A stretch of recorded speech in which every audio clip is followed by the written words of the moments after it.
Ad hockey. How you going, guys? And welcome to What Do You Do for a Crust?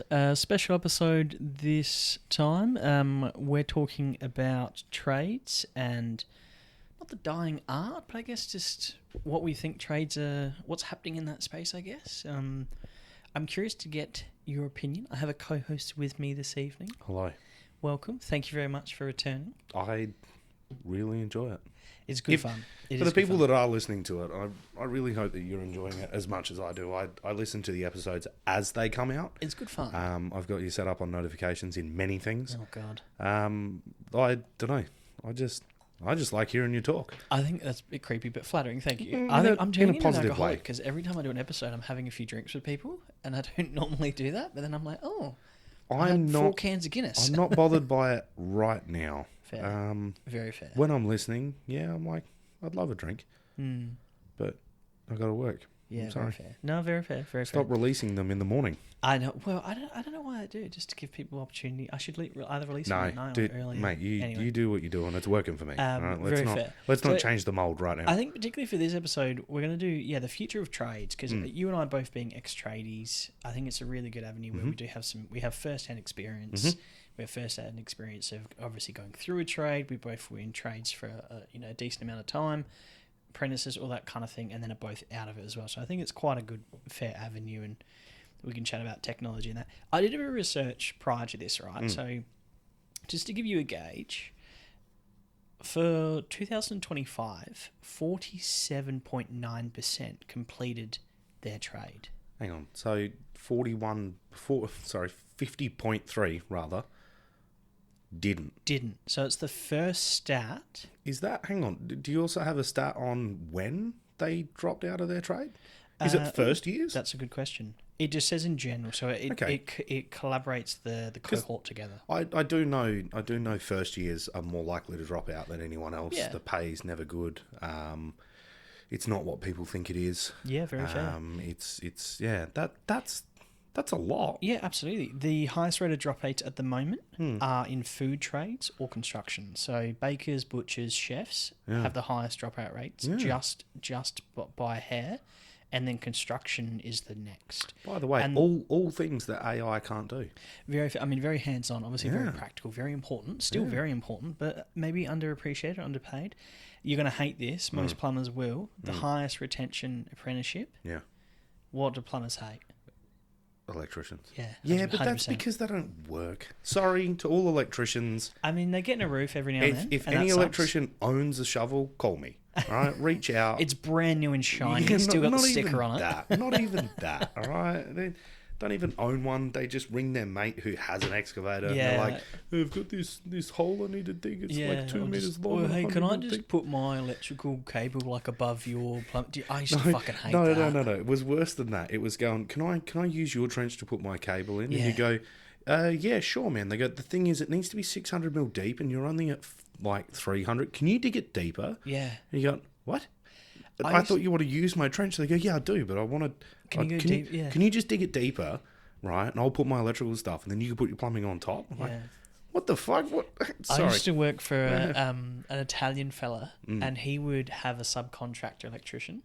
And what he would do is he would then get kickbacks from the electrician. So the electrician would give him, a couple of $100 a week, so that we dig our trenches deeper and wider than we need to. So then we'd backfill it by 30%, and then he'd offset his cable a little bit to the side and never have to dig, and then we'd backfill his as well. So I'd have to do double the work, and then my site manager would get a couple of $100 in cash at the end of the week. It was fucking shit. I should point out, I'm not devaluing electricians and their role. I just think that they need to dig their own trenches. Yeah, their work is hard and it's very dangerous. Firsthand hate. I've got some really good mates that are electricians, and I use them more. We've done an episode with an electrician, and it was very informative. Yes, I actually really like that. The fact that he was obviously a business owner and had a lot of experience in the industry, and was at that point where he was hiring people as well. Yeah, I think that's it's actually been a point of difference for a lot of the episodes that have come out. A lot of the people that you're talking to, I mean, you had the community support worker where she was essentially her own boss. So you've had people that are in their own, they are their own bosses. But the fact that he's so far from what you've released is a person who is looking at hiring others. May even be a good one for him to get back on, and what his selection processes are and all Very that. fair. We've got a HR recruitment specialist coming up in a fortnight, I think. Yeah, get him to talk to me tricky with the anyway. Christmas period. But yeah, I'm hoping to unpack resume building and all that kind of thing. But I'll give you some more things just to anger you because you're going to hate this. Remember what your first year rate was? $7.99. $7.99. Mine was a little bit more because I started my trade a little bit after you. Probably $8.50 or something anyway. Yeah, I mean, it was big still. bickies back then. It was. I remember being like, I earned more working at Henry Jack's than I did. Yeah. So before you go on to your thing, I remember my younger brother rang me up once, and I also know that you've done the same role. He was a forklift operator for a dock where you did. I believe it was Big W way back when he was Woolworths, and he rang me up and he goes, "I want to leave my job," and I'm like, "Okay, why?" And he goes, I'm just sick of doing nights. I'm working 4 nights a week, and it's all. I'm just, he was out of school. He was done, and I went, okay. So what's the pay like? He's like, I don't know. It's not really good. I'm getting about $55 an hour, and I'm like, I'm sorry, what? Now this would have been nights as well. 10 years ago. Yeah, like $55 an hour was like unheard of, and I'm like, okay. Just so you're aware, you're probably 18, 19 at the time. You still live at home. You're going out with your mates every weekend. You're probably partying before you go to work anyway, which none of us have done. No, never done it. That's stupid. We wouldn't do that because we're in the trade. We're very serious, and we only use shovels. But I remember saying to him, like, mate, this may be the highest earning job, or how to put it? Pressure the fact that he didn't have bills, he didn't have overheads, he had nothing to pay for. So it wasn't necessarily where he was going to earn the most money. It was more to do with, at this point in your life, you'll never be able to save more than where you are right now. What do you want to go do? But you can't tell someone that's young, like, hey, just put $100 a week into shares and compounding interest. Like, you can, but they're going to be like, I'm going to put it on blackjack. But we were the same. Yeah, we were the same. So one thing in that, talking about younger generations and advice, we never took the advice of our elders either. Very true. So obviously it's nice to try to get that across, but it doesn't always land. Some people listen, some people don't. I hope they're taking the advice of this podcast. Anyway, sorry, give me a stat. $7.99 an hour is what I was on. So for a first year, I've got a range. For a first year, doesn't matter whether you've done year 12 or not. The average first year in Australia as well. This is for Australia, is $15.67 to $17.18. So as in like $17.18. Second year is $18.70 to $20.20. Sounds about right. Third year is 21. Sorry, the jump sounds about right, not the wage. Yeah. And then fourth year is anywhere from sort of 25 to 26. Wow. It is a lot more. I mean, that's what a Google search is telling me. So if it's incorrect, it is incorrect. But that's what it's telling me. You didn't use AI to look that up? I'm old as fuck. You got to get onto AI. I know. Just first of all, it's going to take all of our jobs. It definitely will. Once AI figures out how to dig holes without us, we're in real trouble. Yeah. But those numbers are crazy. I'm happy actually for the industry because I do think it needs to increase. So why do you think that, like, compared to what you and I got, that's an obscene amount. Cost of living that's different. Definitely different. Why is it that the dropout rates are the highest they've ever been? Probably harder than what people expect. I know we touched on this last time we spoke as well. In that I think there may be a misunderstanding when it comes to telling young people what they can achieve. Yeah.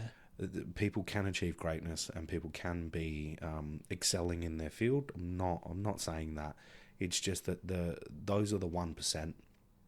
You've still got 99% of other people. Some people need to be a bit more realistic about where they're going to end up in life. There are perfectly fulfilling jobs that aren't astronauts and firefighters and all that typical. What do you want to be when you grow up? We're always encouraged to reach for the stars and dream. You want to be the Red Bull extreme sports star. Yeah, you want to be the best at everything, but unfortunately, there can only ever be one number one. You can't. There's not. You know what I mean? There's like you look at the world's top performing in tennis. I don't play tennis. I don't know much about tennis, but So why use it as a reference? because I think it will resonate differently. Because I'm trying to think of the it's only like in the men's or something, unless you're in the top 200 in the world. Yeah. Of there's 8 billion people and probably just under 4 billion of men. Unless you're in the top 200, you don't earn enough to make it a living. I mean, it's the exact same for podcasts as well. Like you don't. I think they're saying, when are you going to blow up? I'm excited. I very much. By the way, we're drinking gin from 23rd Street Distillery. If anyone knows them and they want to reach out to sponsor the podcast, it would be very cool to have a sponsor. But I think we probably need a few more followers and a few more content. But yeah, that's very fair. Drink responsibly. Yeah. I think obviously being an apprentice is a very hard slog, and particularly if you have someone teaching that's old school, you do get treated pretty roughly, and it is a bit of it's a hard gig. It is absolutely a hard gig. But then I think bricklaying, concreting like that, I used to think, shit, I'm glad I'm not them, because I used to see them work much harder than I did. Yeah.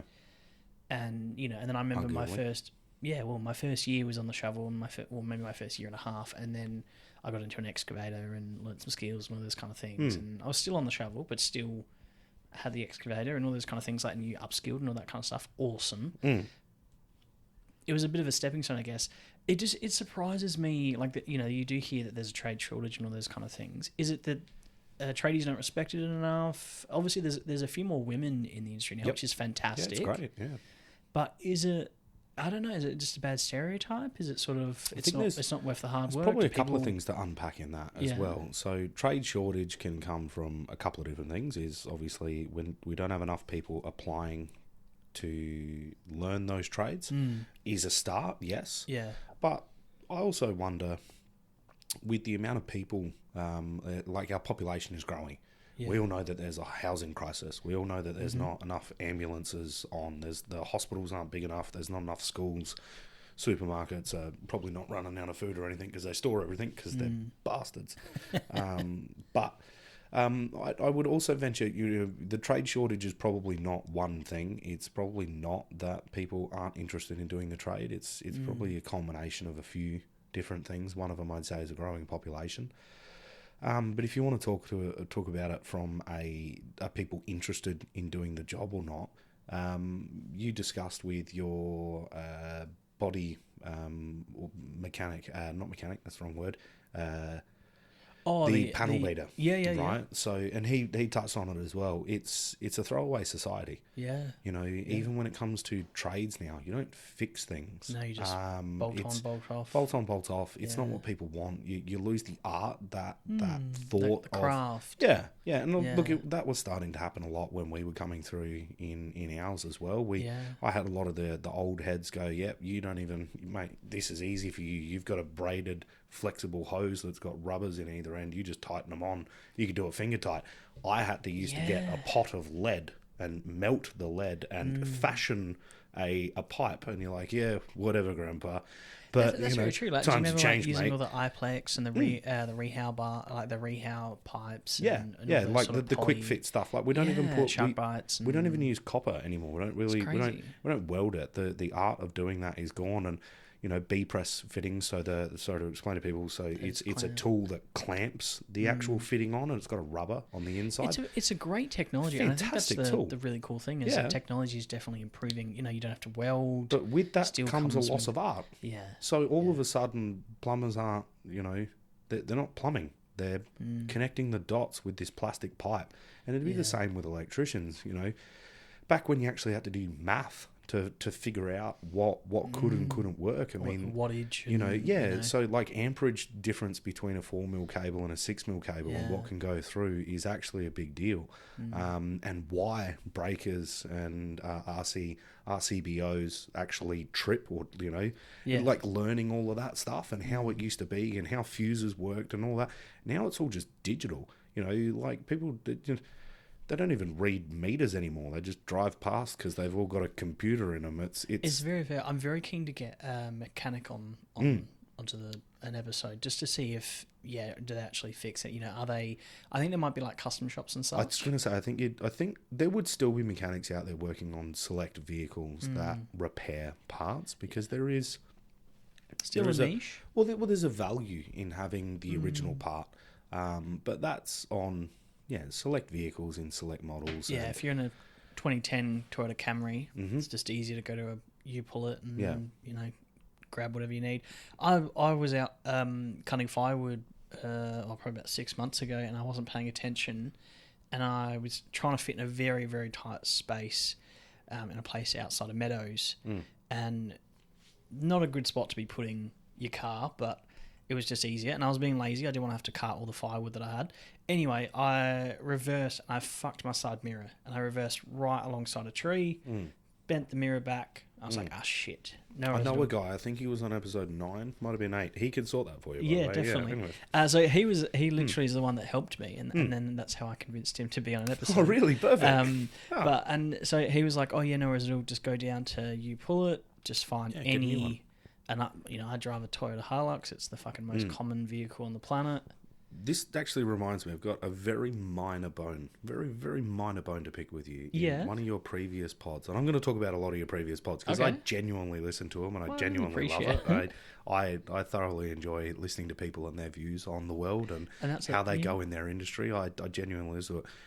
In one of your previous ones, you mentioned maybe not 1995, but you mentioned a Ford Courier Ute. Yes. Now, that Ford Courier Ute is in my driveway as we speak, and I am fixing it up, and there's nothing wrong with that. I just did the clutch and the master cylinder and the slave cylinder, so it's actually running. It's got a little bit of hail damage to it, but I just feel like I need to speak for what's left of my car. It did get neglected for a number of years, and I had to go rescue it from my parents. But that is going to be back up and running at some point. So I can't remember the remarks, but I remember sitting there going, "Oi." I was bashing it a bit, mainly because I'm not a Ford man. Yeah, that's to fine. be fair. And to be fair, these days I'm not even a Hold man anymore. It's not a comfortable car. But I had fantastic memories. Oh no, don't get me wrong. I remember at the time thinking a bit more along the lines of, ease up on the Ford. Yeah, I get it. The seat's a bit shit, and the steering wheel's weird, and the clutch is really down the bottom, and that needs to be solved, which is kind of getting done. As we speak, and it leaks oil like you wouldn't believe but there's a stigma that Fords. So I used to have an old. I didn't used to have. When I was an apprentice, I was in an old. This was when I was working for a lovely Greek man, and he was as tight as a nun's nasty. He was so cheap. Yeah. He had an 80s Ford wagon. And that's what he used to put his apprentices in. God. And my dad hated that car because it leaked oil all over the fucking driveway. I remember your old man talking about it to me once. So, and he couldn't, no matter what he did, he couldn't get the stains Just for the out. viewers at home, you and I actually go way back. We go a very, very long time. Over 20 years now. Well, more than that, I reckon. It goes quick. Yeah, it does. And I've cherished every moment, mate. I agree. I've cherished every moment. Love you. We'll do a whole separate podcast about our love and our relationship. Sure. That's not on this one. This won't be crust or something. This will be two men trying not to be in love with each other. It's okay. There's nothing wrong with brotherly platonic love. Men, we'll call it, or something along those lines. That's absolutely fine. I mean, we were trying to talk about trades. The dying trades. So, but actually, it's a good point, right? So, with the dying trade, we obviously have very good rapport. We have very good banter. Yeah. Yet I've noticed with because I'm still in an industry that deals with trades a lot. Mm-hmm. A lot of that's starting to go as well. The banter. That banter, that ability to have a joke. It's not what you think. It's not what you believe. But you know, people are trying to break tension. A lot of that's starting to go. I think that's not helping as well. Is that in an industry that was notably gruff and notably rough. There was hazing. There was lots of stuff. Still, as apprentices, we would have heard all the stories 10, 15 years ago of people being like, stuck in a scissor lift because they went, mate, you go all the way up and they just hit the E-stop down the bottom and they leave you up there for the whole day. Go into a supplier and ask for a long wait. Yeah. Can you get me some headlight fluid? Yeah, all those kind of things, which is good banter. I do agree. Left-handed screwdriver. I mean, you're in a much bigger industry than I am in regards to infrastructure and those kind of things. I remember when I was in sort of construction and civil and all those kind of things, what would normally happen, Friday afternoon, someone would leave around 3-4 o'clock. they'd go buy a carton of beer, whatever the fucking beer was, it didn't matter. Yep. And then they'd come back, the beer would be on ice, everyone would have a beer. Yeah. It didn't matter if it was the paint or the plaster or the concrete, it didn't matter. Yep. And you just sat and had a beer and you just shoot the shit. And it was literally just you have a beer and then you go home. That was fine. So accountability's probably ruined a lot of that, because now it becomes if you're the boss and you allowed that, and one of those guys decided to have one too many, and they get into an accident, they become responsible. And not just that, you've lost then a resource that you need on the road to be doing their job, to be, making your money, or to be, keeping up with contracts and all those kind of things. Yeah, it's an interesting avenue. I think it's hard to be a tradie these days. There's the expectation that you know how to fix everything, but everything's bolt on, bolt off, and then if people, because you don't repair parts, obviously in certain things, if it's a what would have been a quick fix would have been cheap, but now you've got to replace the whole thing. And you actually mentioned as well, I'm bringing up a previous pod. I'm going to call you out on all of these, by the way. It's all good. I need to be called out, so we'll learn the process. No, in a good way. So this, you mentioned with hot water units that, like, back in the day, that you would get a hot water unit that would last 25 years, and then you'd replace it and have a warranty of 10. Yeah, 100%. And then as time progressed on, all of a sudden you would have a hot water unit that has a warranty of 10 years, and in the 11th year it died.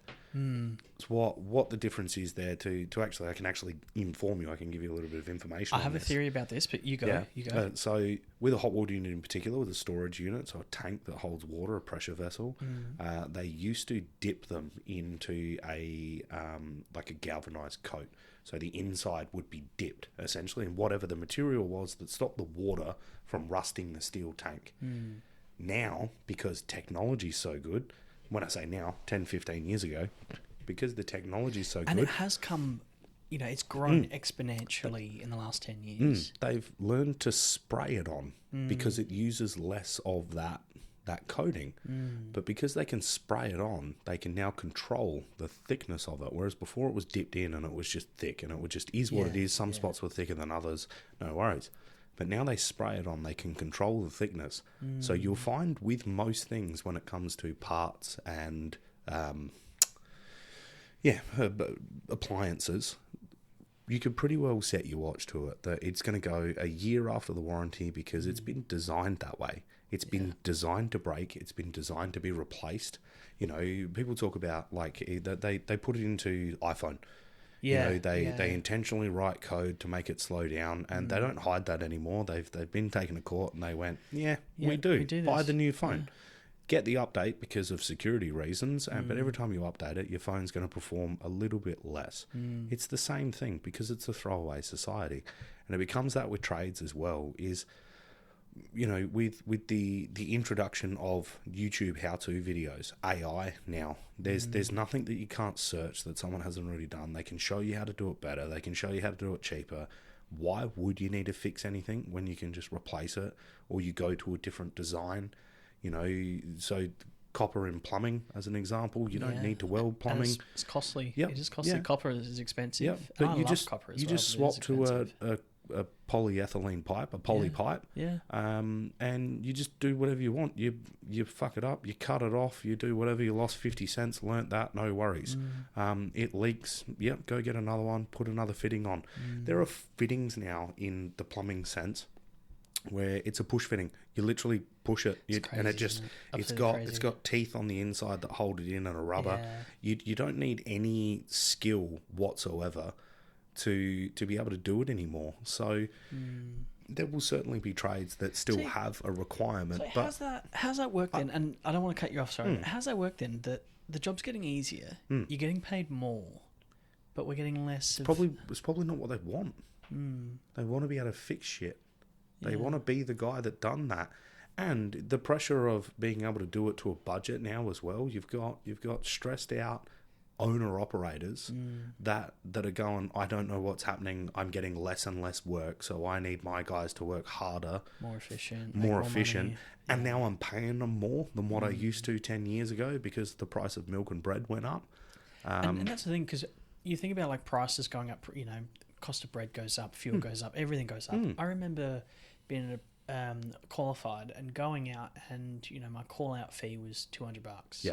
before I've even gotten there. I'd never call you at $200. No, and fair. Anything over fair. 130, start negotiating, 130, people. you cheap Start bastard. a revolution. All right, this is bullshit. They're coming out to look, and that should include the first half an hour. That's the crazy thing about it. And then that was, I think that was for the first hour.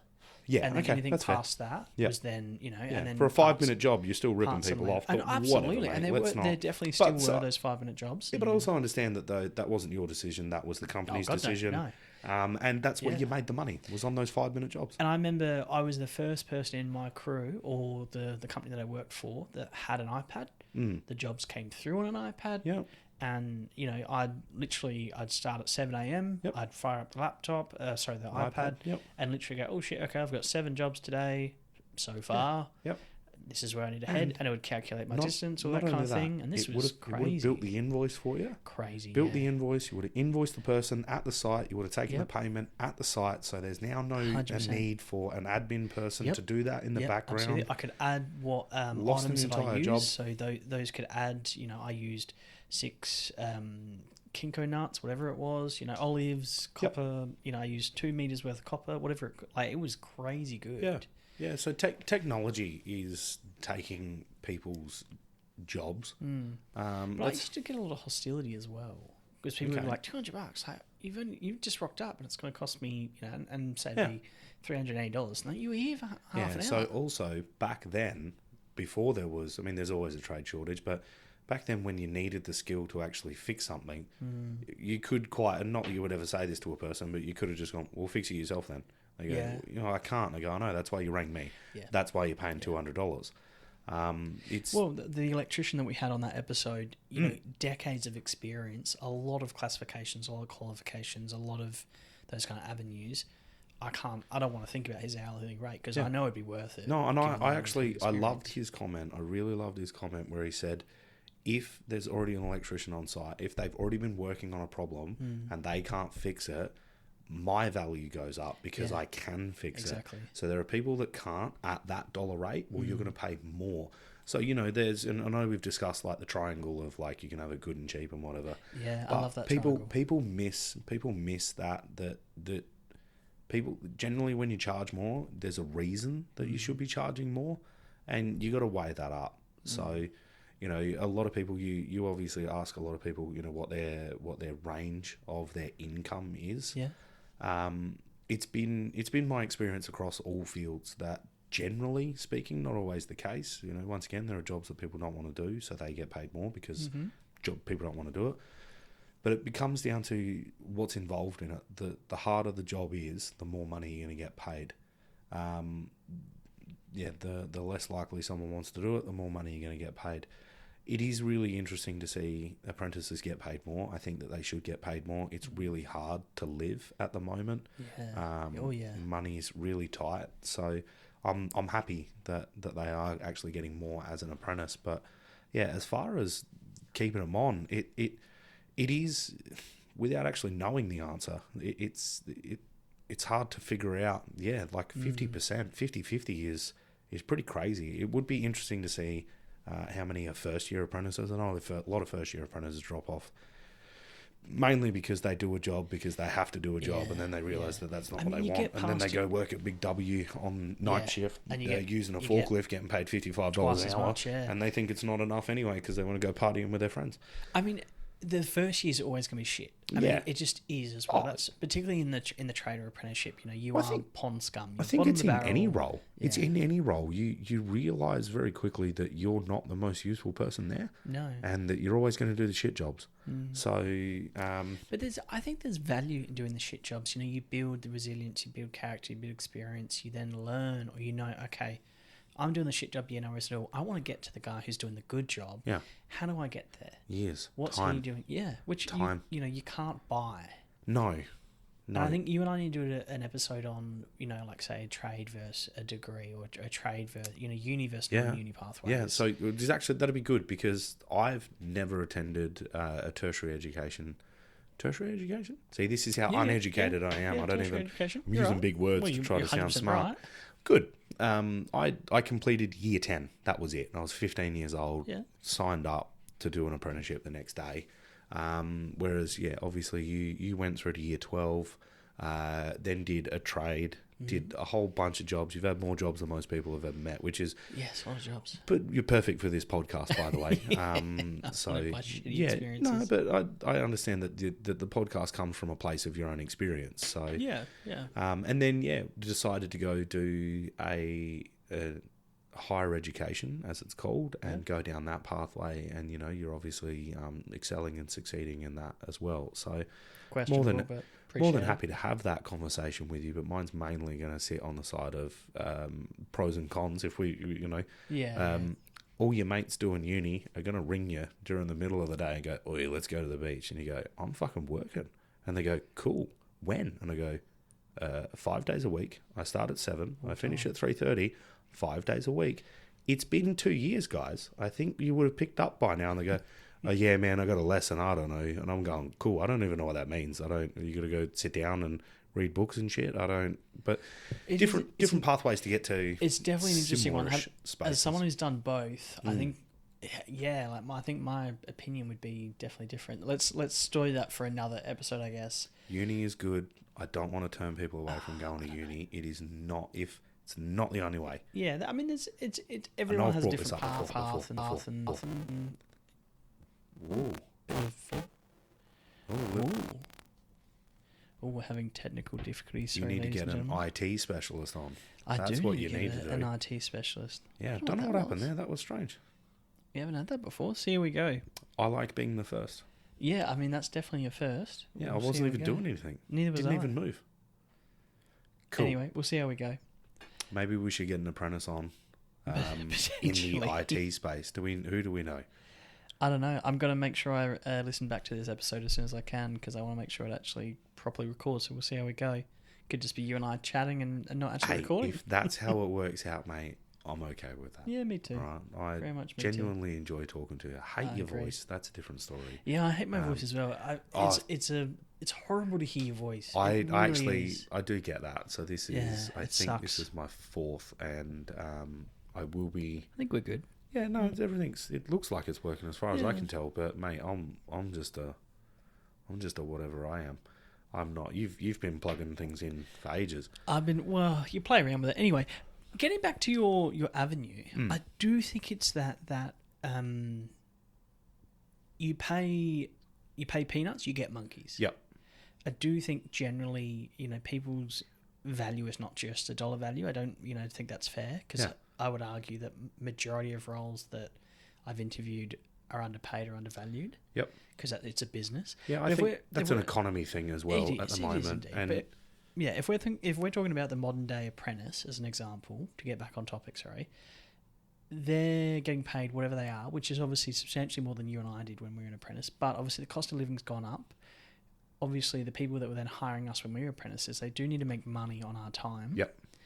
Obviously you then need to charge apprentices more. You need to charge for apprentices more now than what you did previously. Yeah. I remember very dodgily when I was a second and third year, my company that I was working for would charge me as a fourth year. Yeah. And dodgy as fuck. I was thinking the exact same thing Absolutely that you were dodgy. thinking before you said it. Yeah. I went, I'm pretty sure I would have charged out as a higher apprentice than what I actually was. Yeah. And, you can argue, okay, well, that was a reflective of our skill or ability. No, is it all? It's not our decision, by the way. There are business owners that make those decisions. And if they want to do that, that's on them. That's something that was out of our control. Can I ask you then, do you think, without me being nasty, and I'm not trying to throw you under the bus here, do you think it's just younger individuals who just don't want to work or don't want to work hard? No, I think younger individuals place a higher value on themselves than what is realistic. Yeah. Everyone has a value. I don't want to take away people deserve to, believe in themselves and all that other stuff. I feel like society has skewed people's opinions because of the wild success of the very few. And everyone goes, I could do that. Like, I'm not saying, Ed, you're not going to be Joe Rogan. But fuck no. Because of people like Joe Rogan, there are how many thousands and thousands, tens of thousands of people that went, I could do the same thing. I could talk to people and, make a value of it. At the moment, obviously, you see no income from this whatsoever. It's a thing of passion. Just passion, yeah. And I get that. Interest. I love that. That's why I'm here. As soon as you start making money, I want 20%. We're gonna have to talk about the percentage rates. We'll see how we go. Yeah, I'm sure I'll get nothing, but that's fine. At least I started the 20% of negotiations. 0 is 0. Yeah, exactly. Let's sign something right now. Now, ladies and gentlemen, this is how you do it. That's a good point, Ed. If you're getting nothing, might as well sign me up for 80. All right, 80% of nothing is nothing. This is called negotiation. Don't know if I agree with this. And if you do make money, all good. Happy with that. I'll promote. I very much doubt it, but I mean, it's one of those things where I tend to agree with you. Again, I'm going to steer us back to the trades. I do agree with you. Everyone has a value, and not that I don't know enough younger individuals in trades now to know if they're overvaluing themselves, I guess. But is it? A part of me thinks yes, it's just younger individuals scared of hard work, and not that I'm saying that for all. Because it is fucking hard work. You and I both know. I remember coming home fucking exhausted. Yeah. And basically, 6 days take a week. me out the back and spray me with a hose to clean me you're off. covered in shit, glue, dirt, dust, you're all sunburned. carcinogenic. Yeah, it's horrible for you. You've gone through an asbestos roof, all those kind of things. You've done you've dug a trench for a fucking electrician. Obviously, you can tell our whole approach there. No, we love electricians. They bring us power. We do Happy love with electricians. that. Very important role. Don't Just get me wrong. dig your own fucking trenches. That's all we're saying. But it's you could argue the same. It's a hard job though. In General Avenue, you don't get air conditioning. You're on site. It's normally early starts, late finishes, on call. Yep. You're out in the sun all bleeding day. Those kind of things. Apparently morning and afternoon smokers are now starting to disappear because less people smoke. So you don't get morning or afternoon breaks, which is an interesting one. I do know. I did actually hear a story about this the other day, where the non-smokers were getting really shitted off because there was half their team were smokers, and they go out every hour or so. They go out for a 5-minute break, and no one else was allowed to have that break unless you're a smoker, because that was the smoke break. And obviously, when you added it all up, they were essentially taking more break for pay than the other people. So the other guys, one of the ringleaders of the non-smokers, decided to go and buy herbal smoke sticks, and so they with no nasties, no nasties. They decided we're going to start smoking as well, and they actually changed policy and procedure essentially because everyone stopped work for that period of time, and it was like factory. So. Yeah, I agree. Obviously, less smoking. There's more vaping at the moment, but the crazy thing about vaping is people will just do it anywhere. I've seen people vape in hospitals because they're like, it's just water, and you're like, it's water vapor. It's fine. It's absolutely fine. It's ridiculous. So to get back to your, why do apprentices or drop out? I also think there's a lot of. Do you think it's like old school behaviour? Well, I think old school learnt to wait as well. So another one of the many myriad of potential reasons as to why the dropout rate is so high is patience was different. We grew up in a time that actually had the internet. We actually grew up in a time prior to internet as well. We're older than Google, just for people. So we grew up prior to having real access to internet, and then we grew up in a time when we were like in our young, early teens, like breaking double digits, when internet really started becoming a household thing. It took 10 minutes to buffer a 1-minute video. You learnt patience. We didn't have Netflix. We didn't have streaming services. You watched a 30-minute episode, and it had 3 breaks. In those 3 breaks, they ran for roughly 2 minutes each. Yeah. You didn't get to watch your show. You didn't have the next episode play immediately after. You didn't have the wild you had to choice. Wait the whole next week. Right? And then you couple that mentality, right, of I get everything right now. You couple that with the throwaway society, we just put a new thing onto it. Trades are not what people think it is anymore. I would imagine that younger people just go, yeah, but like what happened? I thought we were just we would come in and we're gonna make a thing. Like a mechanic trade's fantastic. Sorry. Yeah. Mechanic trade is a fantastic example. We know a couple of mechanics where even when they started 10, 15 years ago, they thought that they would be repairing things, and they didn't. It was bolt on, bolt off. It was starting to come 10 years ago, yeah. So a lot of them were like, this is not what I wanted. I thought I was going to be working on cars. I thought I was going to be, and all it turns out, I'm changing tyres and starter motors, and I just order a new one in, and someone's pissed off at me because it wasn't fixed 10 minutes faster. You know, society is like self-gratification now. Gratification now. I need my fix. I need my hit now. I would think that the younger generations that are coming through are going to be burdened by that. That they've never had a forced patience thrust upon them. So when starting a trade, what do you mean I've got to do it for 4 years? What do you mean I'm not doing the third and fourth year stuff by myself like now? I want to get in and I want to fix that. I want to do that thing. But for the first year, if you're not, change a trade, you're an electrician, right? First year, basically you're going to be a gopher, right? You're going to go for this and go for that. You're crawling through the roofs. You're doing all those really You're going to tricky... carry a cable, but you're never actually going to wire it up. Yeah. You're going to stand there while the electrician goes, get me a screwdriver. Yeah. I want a flathead. It's the same. I've seen first year carpentry apprentices that just literally don't even cut wood to size because they can't be trusted with a drop saw and just push a broom. Yeah. And we'll literally just watch. The sad thing about that is that is how you get into the industry. I think people don't realise that now. It takes time. Yeah. You can't walk in and know everything. There are people that have been working in their own trade for a number of years. Processes change, equipment changes, tools change, legislation changes around how it works. So they are genuinely constantly still learning their own job. It's a really interesting one.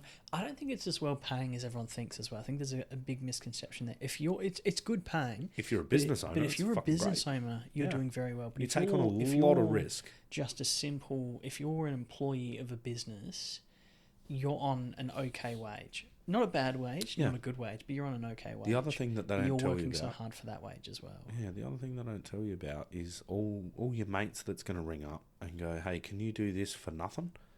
And then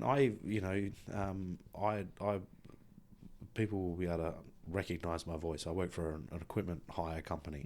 I get people that I don't really know reach out to me and they go, hey, I'm a good friend of such and such. Can you get me the best possible deal on... He said you'd hook me out. Yeah, he said that you'd help me out. And I'm, and I don't... All hires are important in my industry, but at the same time, like, I'm working on billion-dollar projects and I've got people chasing me down for wheelbarrows and I'm like, go buy a wheelbarrow. Yeah, go to Bunnings. Come on, mate. You don't have two mates. You don't have a mate that's just got a wheelbarrow. Yeah. I don't own any of this stuff because I talked about this with the on the electrician episode, and a little bit. I didn't get to talk about it with the civil plant operator, but very similar because obviously he's got very transferable skills to like landscaping. Love that episode personally. Thank you. Yeah. He was a really lovely guy as well. Absolutely phenomenal bloke. But cashies and beer currency are gone are the days. Yeah. You pull in your mates and you could almost get like, if you bought a block of land, 5 hours out of a major city, built a run-of-the-down piece of shit shack. Yeah. You used to be able to get your mates to build it, but now it's not a common thing anymore. Well, you've touched on something here as well. So, 10, 20 years ago, apprentices were doing cashies. Yeah. They 100%. They were supplementing their wage. You could get other avenues. You could get some money on the side. It's not really a thing now because of liability as well is one part of it. But, huge thing now, I would get calls for cashies to change people's washers in their taps. Yeah. Mate, it'd take me all the 2 minutes to look up that YouTube video.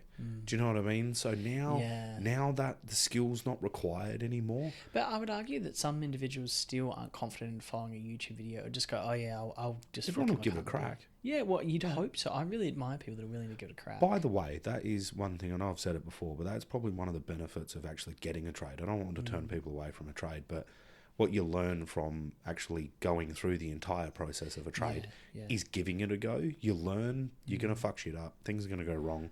Everything can be fixed. You learn to try. Yeah. You learn to just see what happens. You play 100%. With things a lot more. I think there's a lot of confidence that you can learn from a trade itself.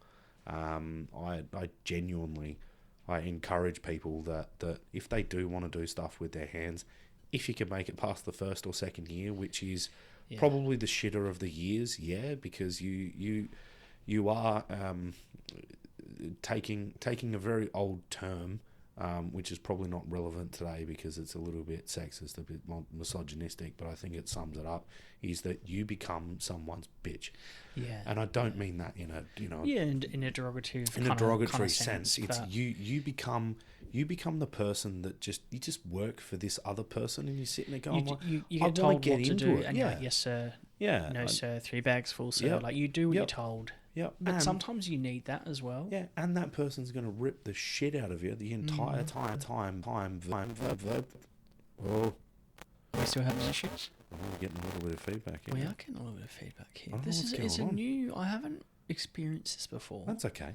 And I've had a few gins, so I don't know if it's something that I'm doing or setting up. But I don't think so. Is it a full moon? I know you talk about full moons. Is that what it is? We have talked about full moons a couple of times. Yeah. Is it a full? It's not a full moon. Yeah. How are we going for time? Because I know I tend to run these a little bit over. We are at time. Are we? I did want to ask you, not to sidestep, sorry. I did want to ask you, not that I know you're not currently in the trade, but I do want to ask you, are there still apprentice incentives? You know, you used to get like a tool allowance? As far as I'm aware, yeah. Because that was a big thing back in the day. Like, you should get, a couple of grand throughout your apprenticeship. So not only as far as I'm aware, yes, there are tool allowances. So I think when I was an apprentice, it was like $200-$400 vouchers to purchase tools. You can't buy great tools with those, but you can buy tools that'll get you through until you can, actually build your bag. So your electrician brought this up as well. You don't buy everything at once. You build your bag. And you change your tools as you go. Mechanics have probably got it the worst in that because the Snap-on guy drives to them, and then they spend all of their money with Snap-on. Kid in a candy shop. And they basically just go on a payment plan for the rest of their life. So Snap-on tools are great. There are some fantastic tools out there. But I also believe that because there is in inverted air quotes rather, a trade shortage, the incentives for business owners to actually employ apprentices is still really good. Yeah, you couldn't put it down to one thing as to why there's a dropout rate so high. I mean, once again, and I know you feel exactly the same way, I don't for a second regret my trade. God, no. I would encourage everyone, if they want to go down a pathway in a trade side of things, the skills and knowledge that you'll learn, you'll take with you for the rest of your life. Yeah. It's on the job training. I just think that, there's the people think that it's not enough. It's the pay's too low. I can't live on that. The economy being what it is all contributing factors.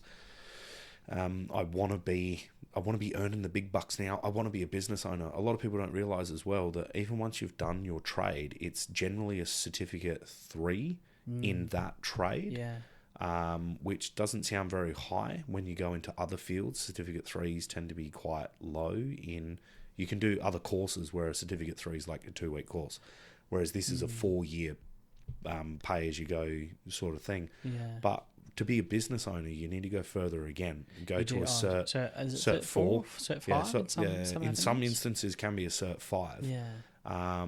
To be a business owner, you actually need to do business management courses through TAFE. And I think the electrician we spoke to as well, you need selective courses about if you want to get into solar, and I'm sure that's applicable across different trades. So one thing I do know as well about solar is that to maintain your solar license, so your license to install and to be a certified installer you have to do a minimum number of installs a year. Yeah, there you go. So I think it's like 3 or 4 installs a year at the moment. So there's also an incentive to actually, once you get in that field, to stay in that area.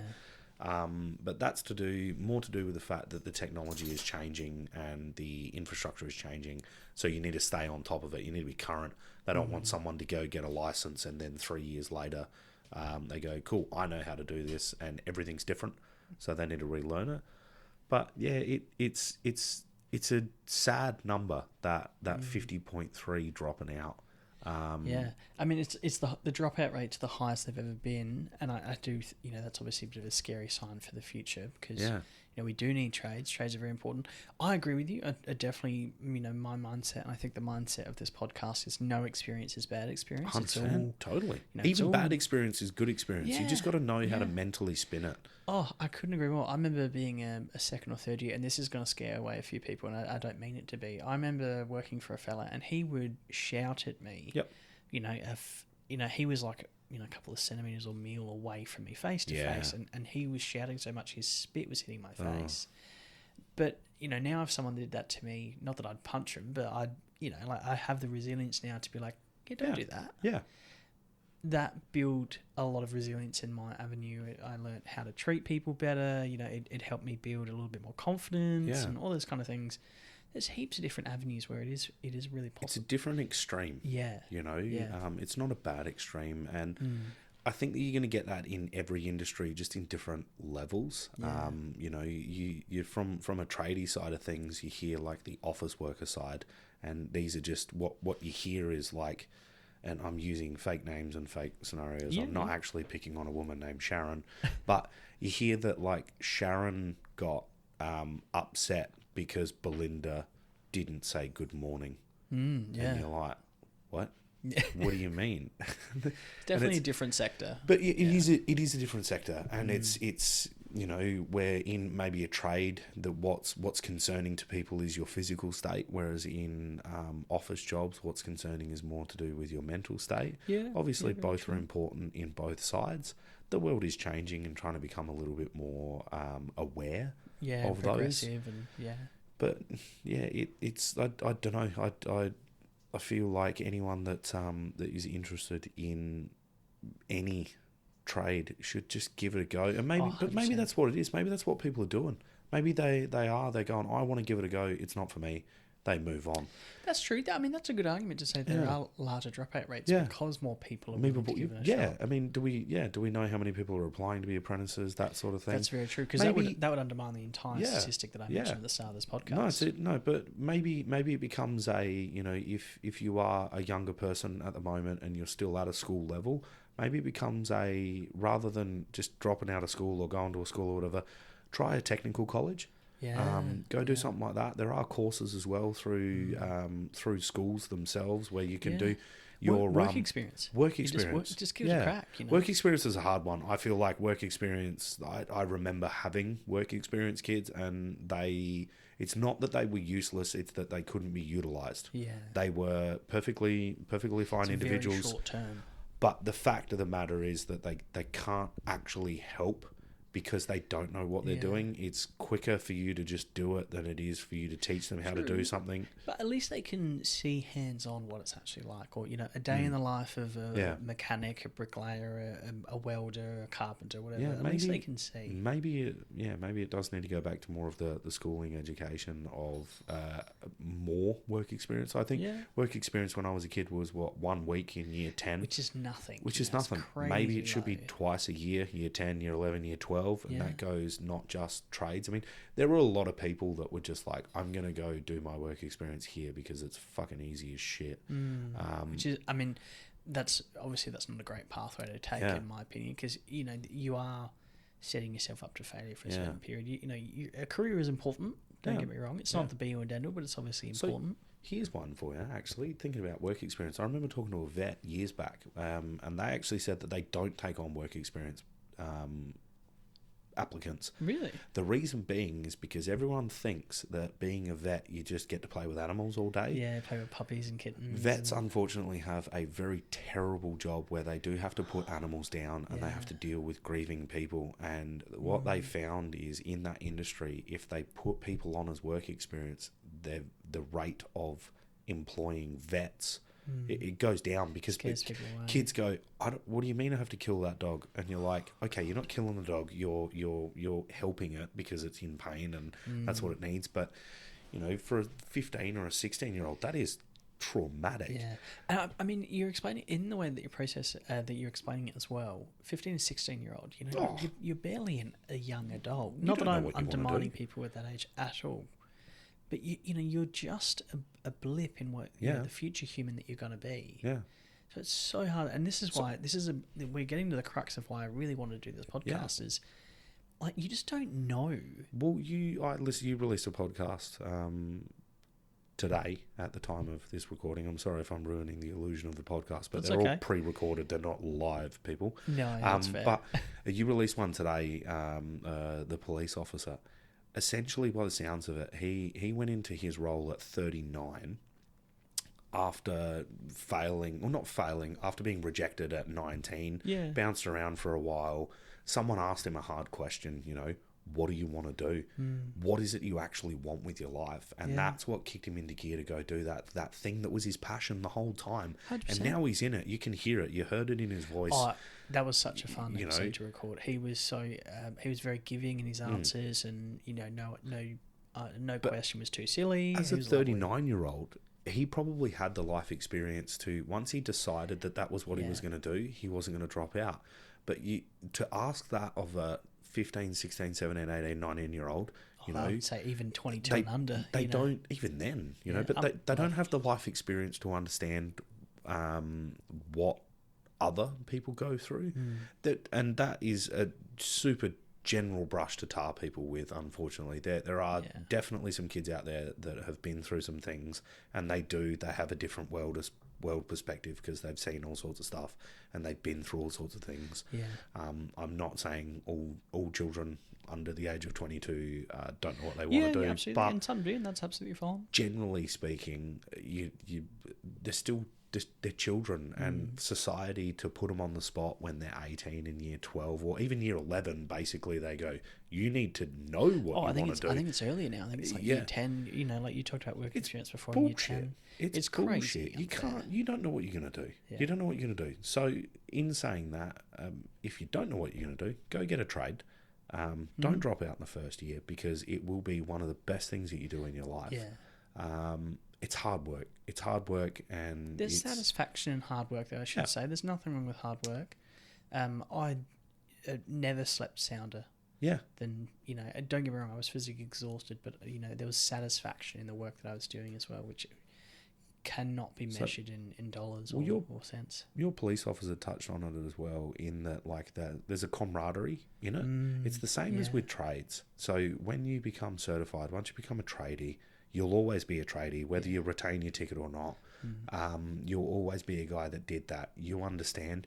It becomes a little bit of a I understand. I can empathize with you. So it becomes a little bit of a group, a bit of a clique. You resonate differently with those people as well. So, I'm not going to use the word brotherhood because that's a bit exclusive, but it's like that. It's not a cult. It's not a cult. Trades aren't cults either. Definitely not a cult. but it's more of that. There is a automatic respect from the people that have done a trade towards other people that have also done a trade. Because they've put in the hard yards. Generally, unless you're an electrician, they understand what you've been through. But yeah, that's fine. So it is fine. We might need to wrap up because we are over time. I do apologise. I know I can. No, it's all good. No, it's absolutely fine. We've just been shooting the shit, so it's been absolutely fantastic. Yeah. Thank you very much. No worries. We will leave it there, but thank you very much for being a guest on this episode. Dramas. Before you sign it off as well, once again, I'll put it out there to whomever is listening, whether it just be me and I'm the only one that's listening. You're definitely not. We're doing okay. No, it's good. It's good. I would encourage people to tell people about this podcast in general. Pick and choose the episodes if that's what you're into. But I love the perspective that you give from other people's roles and in other people's lives as well. But yeah, once again, if there is something that people want to hear about, I would encourage them to comment on the podcast. You've got a TikTok page, you're on Facebook. Yeah, I don't think you're on Instagram because podcasts don't do well on Instagram unless you're filming them. Yeah, I'm not a tech person. Well, it doesn't help with the anonymity thing as well. I don't want to have to wear a balaclava. I get hot. So very fair. And blurry doesn't look good on me either. So, but no, once again, so anyone that is listening and that has any question, regardless of what it is, I know that you as a person, you'll get back to them. You'll try to answer as best as you can. So yeah, I'd encourage people to reach out and share and do all that, especially for the younger people. It'd be really good to get some young people on. So if you know some young people, especially apprentices are perfect. If you know a first or a second year that wants to sit down and have a drink for free, and all they got to do is talk. only much because so. you're turning everyone into alcoholics that come on the I show. don't mean to. No, you don't mean to, but it loosens it's people up. very lovely, and I really do enjoy it. So thank you very much. Appreciate it. Much appreciated. Thank you very much. Cheers.